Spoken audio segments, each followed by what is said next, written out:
அனைவருக்கும் அழகான மாலை வணக்கம். இன்றைக்கி ஏத்தாப்பூர் வசிஷ்ட நதியில் ஒரு மிகப்பெரிய வெள்ளப்பெருக்கு ஏற்பட்டு தண்ணீர் அதிகமாக போயிட்டுருக்கு. இந்த தண்ணீரை காண்பதற்காக மக்கள் எல்லோரும் சாறை சாறையாக அந்த பாலத்தில் நின்று வேடிக்கை பார்த்துட்ருக்காங்க. போலீஸ் எல்லாமே செக்யூரிட்டிலாம் போட்டு பாதுகாப்பாக ஏற்பாடு பண்ணியிருக்காங்க.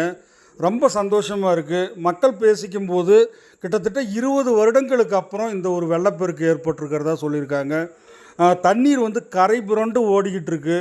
ரொம்ப சந்தோஷமாக இருக்குது. மக்கள் எல்லோரும் ரொம்ப மகிழ்ச்சியாக இருக்காங்க. Thank you to all.